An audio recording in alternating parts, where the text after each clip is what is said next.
Thanks for clicking on Wayne.com for this week's edition of Inside the Zone. As always, Blake Sebring here to talk Komets hockey with us. And the Komets, throughout the weekend, hey, they clinched a playoff spot. It is the 56th time in 65 years of Komets hockey that they will be in the postseason. That's 86%. That's awful impressive when you look at just the percentage. I mean, every year the Komets are in this thing. It's like 24 out of the 27 years the Frankies have owned the team. It's incredible.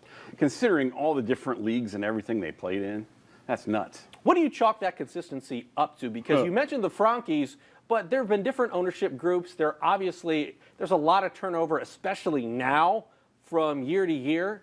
How have they been able to maintain that level of consistency and excellence here in Fort Wayne? A couple things. I think players want to play here. I think that's a big thing. The best recruiters that the Komets have always had have been current players or former players saying, hey, you got to go to Fort Wayne, you'll love it. And then, and I think, unlike a lot of teams in the ECHL, and I'll probably get in trouble for saying it, but oh well, they care about winning for the local fans. You know, the Frankies want to win. I have still never seen any owners in all the years I've been doing this, in not just hockey, but anything, who want to win as much as the Frankies want to win. I mean, they made the trade for Brady Vale to get two guys, Uenik and Mulvey. You know, I mean, they make deals. You know, they try to improve the team all the time. I think that's a big part of it. And really, when you take a look at the schedule, there's only a month. There's 4 weeks left, 13 games yeah, for the Komets left before the postseason. 13 games in 22 days starting Friday. All right, so it's kind of a gauntlet coming up. What do the Komets need to do over the next month to get ready for the postseason? Because we're starting to see the pieces all come back. We'll talk about this in a second, but Shaftsman's back. Other than really Kyle Thomas, yeah, that's it. Everybody else who is going to be in the playoff mix is in Fort Wayne at this point. I think you need to do two things, two big ones. One, you want to be, well, three things. You want to be playing your best hockey going in. And they're playing pretty darn good. 7-0-1 in their last 8. I mean, you can't beat that. That's pretty good. And then you want to stabilize the lines and the defense pairings so that everybody knows who they're playing with and what they're doing and what's this guy's tendencies, what's he like to do. And then you need to rest some guys, which they kind of did a little bit over the weekend. You've got plenty of players right now. Everybody's healthy, knock on wood. You can afford to sit a guy a game, to give him some rest, to, you know, not do it every game, but, you know, flip guys in and out maybe a little bit. And because guys want the time because they want to prove that they need to be on that playoff roster. Because not everybody's going to be on that playoff roster. Right. Too much salad for the bowl right now. Well, yeah. I mean, and then they got to figure out how they're going to get everything under the salary cap. When you take a look at Shaftsma, I mentioned him just a second ago. He's awful, isn't he? Well, yeah, he's terrible. He completely lost it while being out of the month. Yeah, I mean, it was just awful. It's like, how does he do without crutches? Yeah, well, a goal on Friday, a goal on Saturday, and then what was essentially the game winner, a shootout goal. With Shaftsma, is that one of those silver linings? Is because he was out for a month with a hand, the legs are now going to be fresh down the stretch where you don't have to. I'll bet he's not feeling that fresh today. Yeah, well, you know, after that, after sitting down for a month, yeah, I'll bet he's a hurting pup. But I mean, that's like a silver lining. Yes, is just like exactly. Unintentionally getting that rest. And he desperately wanted to be in the lineup last week because there was 2 games before they start the 13 and 22 as well. He didn't want to have to come back and do the 13 and 22, that would have killed him. Yeah. You know, it would kill anybody. But he desperately wanted to do that so he could kind of ease into it a little bit. He was impressive this weekend. Jason Binkley was an assist machine. We're talking 6 assists. He's been fantastic. Yeah, 6 assists over the weekend. Think about how what he's is it about progressed. Binkley? Think about how he's progressed month to month. It is going to be so much fun to see where he's at a year from now. Because he could be like Defenseman of the Year candidate in the league next year if he continues this progression. Or just if he starts next year right here. That's like Kyle this year. Kyle started this season right where he ended last season. If Jason does that, he could do all kinds of things. You know, I mean, it's amazing. You know, we talk about Jamie too real quick. I think a lot of people probably thought coming into this year, this is his last year. I don't see that at all right now. I see a guy who looks like he wants to keep playing. I mean, and he's played really, really well. Well, you got those kids. I mean, you got to keep playing and making money, right? Well, yeah, you need babysitters and, you know, I mean, all that good diapers stuff. And all that kind of stuff. The disposable income. And I think they should start working on number 4, truthfully. I think they should really get going on number 4 because those kids are so good and so cute and so adorable. Am I going to get in so much trouble for That's this? a whole nother show. Yeah. But let's talk a little bit about how good the Komets have been on the road. They haven't been. They have not been. I thought what I had their last 10 road games at 6-3-1. Yeah. Okay. What are they for the season? Well, 13-11 and this is the most. 6. This They're is the time. 13-11 and 6. This is the time that you want to be playing your best. Amen. So they've thrown those early problems out the window, and now we'll see. with a month left before the Then why do you playoffs, they're lose playing to the good last hockey. place team on Friday night on the road? Well, when you get down 6-2, it is So, difficult to come okay, back, but no that was matter on the who you road. play. It was on the road. Come on, guys. And I guess they got and down how did they again do on that? Saturday. How did they do that again? Well, You know what happened? I don't know. Well, okay. Expound for They're me. down 3-2. Hey, here's a 5-on-3 against. Oh, I'm shocked. A 5-on-3 against the Komets. Who'd have saw that coming? That's not good. No, That's not a good awful. trend. They can't do that. They just can't do that. Period. There are 13 games left. This is where you're tightening up, and that's the biggest thing that needs tightened.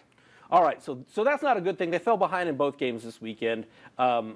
Friday was just too much to come back on. Saturday they did, which is kind of what we've seen over the last month from the Komets. And third periods are killing it. Just killing it. So I want to talk about the shootout win because I think that flips maybe a mental switch where they have not fared well in shootouts. Those are relevant in the playoffs. I know, but this is their first shootout win since March 6, 2016, like over a year since they've had a shootout win. And they practice it It all came the time. Saturday. It's amazing. I mean, the 3-on-3 overtime has worked because they wanted to ease out the shootouts. 3-on-3 overtime has absolutely worked. And I swear the Komets practice shootouts at least twice a week. And there are huge bragging rights, and they're all over each other about it. So they actually do have some intensity in it.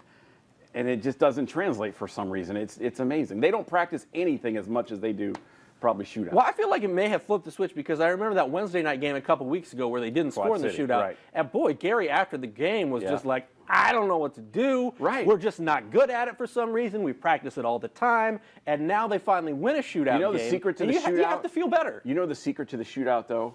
Every guy charges in there full speed. Go slow, dangle. Make the goalie make the first move. They always go and try to blast it past them or go 5-hole. And it's like, make the goalie make the move. The best guys ever in the shootout, Mitch Messier, John LeBlanc, Lee Davidson, they made the goalies make the move. Sid makes the goalies make the move because he always tries to go forward and then he pulls it back in and lifts it top shelf. But make the goalie make the move. Go slow. There's no time clock. Now, you've been talking all year long about how the goal was to get second in the conference. Yes. Do you really feel Yes. like that's still a possibility with I do. 13 games to go? I do. Because you've got Colorado at second with 87 points. I know. How many games has Colorado played? I think Colorado's 2 up on the Komets Yeah. because I think it's 61 to 59. Komets are 79, so if you count the 2 wins, and Allen's which you 83. can't necessarily do, they can definitely pass Allen. Okay, so Allen is third, the Komets fourth at 79, but like I said, 2 games in a hand. couple games in hand. What do they need to do to make that charge? Because they're playing some teams this week. Brampton obviously wants to continue their winning ways. They're first in their division. And Tulsa is fighting for a playoff spot. Tulsa's dead. But you cannot approach Tulsa as if they're dead, because that's when they get beat. We've seen that again and again and again. When they overlook a team or don't give them the respect, that's when they get in trouble. Like, there's no way they should ever have to come back from behind against Indy. They've done it 4 times now. And we're not talking 1 goal. We're talking at least 2 goals. A couple times they did it. One time they did it 3. One time they did it 4. That's 4 wins against Indy where you had to come back and get. Yeah, and Indy's got what, like 38 points on the 38 points. season? They're awful. Yeah. You can't do that. I mean, like Gary said a couple weeks ago, it's time to put some people away. Tulsa, it could be one of those games. Yeah, I was going to say this is an interesting week because last week you had 2 games that you assume you win against Indy. Right. And now you've got 2 teams that you're playing that are looking for playoff spots or jockeying for playoff position. Right. It's kind of a different mentality even though you only have 2 games this week. And you've got your roster. I mean, you're banged up. Everybody's banged up, but you're mostly healthy. I mean, Trevor Cheek's been playing with some things, and Dan Milan's still out. But, you've got basically your lineup. It's time to crank. It's time to really crank it up and let's go and see what happens. And how many times have we seen that over the years where it's not necessarily your record overall, but how were you going into the playoffs? It's time to get Pat nailed down too. He played really well, I thought, Saturday night. I mean, it's time to focus in on some of that What stuff. what did you make of Bardas getting pulled after giving up, what was it, 5 goals, 17 to 22, so 5 goals midway through the second? I think it was Friday night. Yeah, they weren't playing. They were doing slop in front of him, obviously. But I think it was also that Garrett wasn't real aggressive. He wasn't out challenging shooters. He wasn't, when Garrett's going good, Garrett's taking over the game, and then you're just playing on his ice. I mean, when Garrett's really aggressive and he intimidates shooters, I think, because he's out in your face, and he wasn't doing any of that Friday night. And I think it just, the slow start from everybody, and usually he keeps them in, But that I blame on the team a lot. Well, one thing we talked a lot about last week was if you had to pick a goalie to start in the playoffs or to ride in the playoffs, you didn't know who it was going to be. I don't think you need to. Do you think you don't? I mean, No, what do you I do? Is this like a Timmy Hahn, Nick Boucher situation Kinda. where you feel it out? I mean, how do you go into it? Or will this last month tell us and everything also we need? with that situation, you knew Nick was there. I mean, Well, Nick on the road in the playoffs. Oh my God, that's yeah, a no-brainer. And so. you knew if you lost a game, it was bounce back Boucher. And if you had a big game, it was big game Boucher. I mean, Pretty much every game. Yeah, I mean, you knew Nick was your base, and so, okay, Tim, go for it. You can have it until and because we know we got Nick in the hole. Mm-hmm. This one you've got to get. That's why you got to get Pat up to speed, okay? And then maybe you alternate it and see it and play with your gut and see what happens and see who's performing. And it's not a critical area, It's not a deal. It's funny that you say that because you're saying goaltending in the playoffs is not a critical area. No, I'm saying your goaltending is good enough that you don't have to make it a huge ordeal to pick one or the other. They both performed extremely well. They're both need to get better, need to sharpen it up, but you can go with it and just roll with it and then let them decide it, essentially. You don't need to make that a huge issue. My final question, because there are 2 relatively big games this week against competition that are going to be going hard against the Komets, what are you most looking forward to? What are you looking to see? What are you hoping to see, I guess I should say, from the Komets this week as we head into a 2-game week and, what is the final month of the season, essentially? Same thing. It's always the same thing. Yeah? It really is. And we talk about the penalties all the time, but again, they had 4 fewer power plays than Indy did this weekend again. You can't do that in the playoffs against good teams. You can do it against Indy and maybe get away with it. You can't do that against good teams because they're taking advantage. Playoffs, it's a goal and a half less per game than the regular season. So everything is tighter. The defense is tighter. You can't give up 2 extra power plays a game. That's the game right there because that's usually a goal at that point. So, and it's not so much, it is the power plays, but it's also the mentality. It's the mentality of I can be selfish and do this. I can react. I can retaliate. I'm not taking a hit to make a play. I'm not sticking up for my teammates. I'm just being selfish. It's the mentality that I want to see. I want to see the discipline. I want to see, all right, it's time to do this. We need this. Enough. I can't be selfish. I can't overreact. I can't be emotional. If they go into Toledo or Allen or even Quad City emotional, that is not a good thing. That is not a good thing at all. And they've got that reputation from the referees. No doubt about it. I mean, there is no doubt in anybody's mind, and they know it, and they haven't fixed it yet. They need to fix that. All right. Well, it should be an interesting weekend. It starts Friday with Tulsa at the Coliseum, 8 o'clock as the Komets again, just a month until the postseason. That'll do it for this week. He's Blake, I'm Glenn, and we'll see you next Monday talking Komets hockey.